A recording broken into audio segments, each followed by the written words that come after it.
জামিন পেয়েছেন পার্থ চট্টোপাধ্যায়। দীর্ঘ ৩ বছরেরও অধিক সময় তিনি শিক্ষা দুর্নীতির দায়ে জেল খেটেছেন। আর তার জেল মুক্তির পরেই এবার ক্ষোভ উগরে দিচ্ছেন চাকরিহারারা। ঠিক কি বলছেন তারা, কি অবস্থায় রয়েছে, কথা বলবো তাদের সঙ্গে।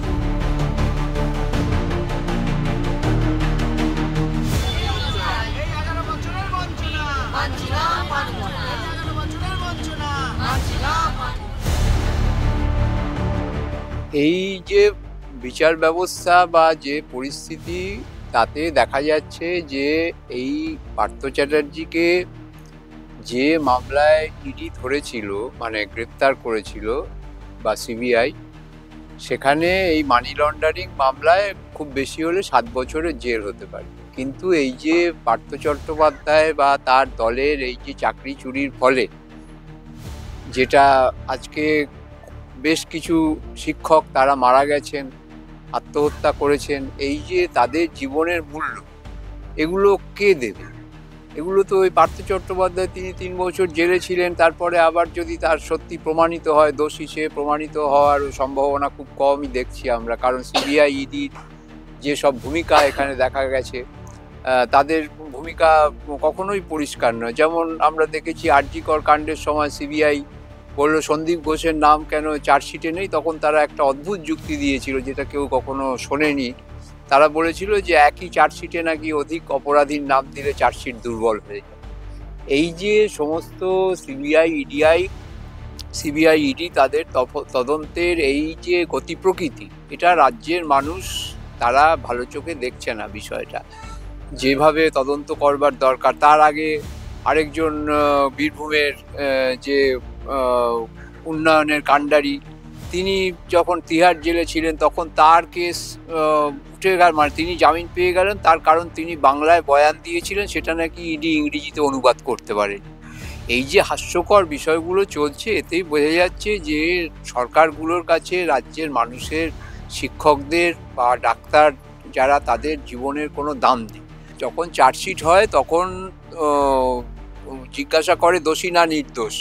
তখন যে দোষ করেছে সে কোনোদিনও বলবে যে আমি দোষী? সে তো নির্দোষী বলে, সেই কথাটাই বলেছে। আর বিধানসভা তো যেখানে রাজ্যের মুখ্যমন্ত্রী, তিনি বলেন যে ওই শাহজাহানের পেছনে লেগেছে, শাহজাহানের মতো অপরাধীকে যিনি প্রশ্রয় দেন বা যার সঙ্গে যোগাযোগ রাখেন, তো পার্থ চ্যাটার্জিকে তো আরও বেশি করে প্রশ্রয় দেবে। এটা তো পরিষ্কার, এবং এটা রাজ্যের মানুষের কাছে প্রতিষ্ঠিত করবে যে এসব দুর্নীতি কোনো ব্যাপার নয়। এই যে এগুলো যেন মায়া, সেই শঙ্করাচার্যের মায়াবাদের মতো এগুলো যেন মায়া।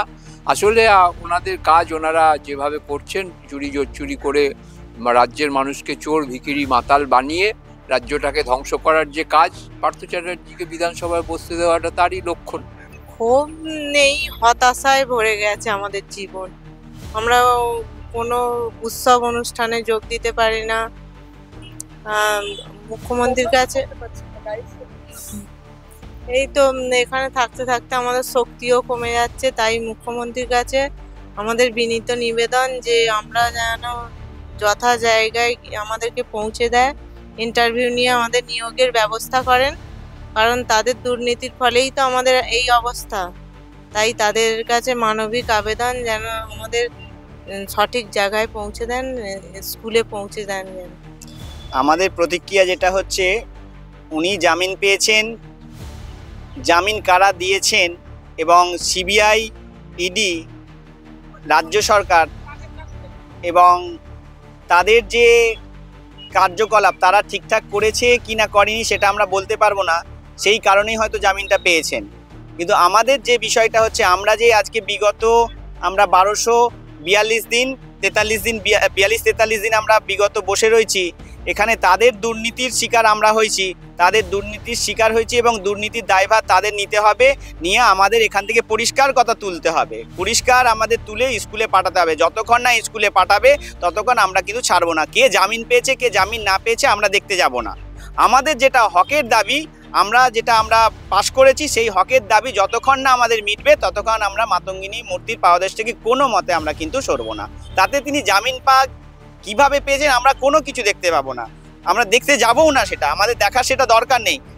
শিক্ষা ব্যবস্থাতে উনি দুর্নীতি করেছেন, ওনার মন্ত্রিসভা কি করেছে সেগুলো ওনাদের ব্যাপার, ওনাদের ম্যাটার। সেন্ট্রাল গভর্নমেন্টের ইডি সিবিআই দেখছেন, তাহলে সেন্ট্রাল গভর্নমেন্ট কি করছে? এটা খুবই হতাশাজনক।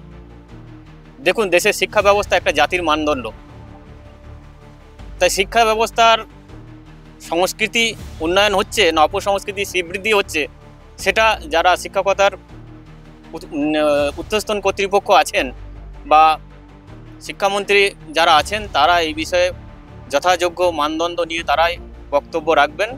আমরা সেই ঊর্ধ্বতন কর্তৃপক্ষ তথা মাননীয় মুখ্যমন্ত্রীর কাছে আমাদের আর্জি, আপনি আমাদের বাঁচান, বর্তমান প্রজন্মকে বাঁচান। স্কুলগুলো শিক্ষকের অভাবে বন্ধ হতে চলেছে, প্রায় 8,000-এর কাছাকাছি স্কুল বন্ধ হতে চলেছে।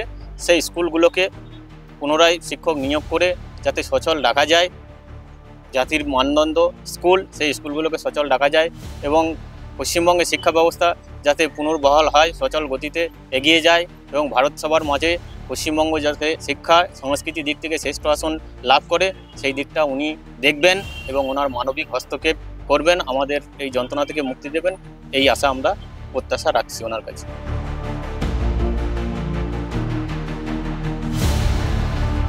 পার্থ চট্টোপাধ্যায়ের জামিনে চূড়ান্ত হতাশ এবং বিরক্ত চাকরিহারারা। তারা কোথাও গিয়ে বাংলার শিক্ষা ব্যবস্থার প্রতি পুনরায় আশার আলো খোঁজার চেষ্টা করছিলেন, এবার সেটাও হয়তো নিভে গেল। তাদের বক্তব্য, বাংলার শিক্ষা ব্যবস্থার রন্ধ্রে রন্ধ্রে দুর্নীতি ছেয়ে গেছে। পার্থ চট্টোপাধ্যায়ের জামিনের পর বলছেন তারা, এখন দেখার অপেক্ষা ঠিক কোন পথে যায় বাংলার চাকরিহারাদের ভবিষ্যৎ। অবশ্যই সমস্ত খবর আপনাদের জানাবো, ততক্ষণ চোখ রাখুন দ্য ওয়ালের পর্দায়। খবর এখন এখানেই। ক্যামেরায় রণদীপের সঙ্গে প্রিয়া, দ্য ওয়াল, কলকাতা।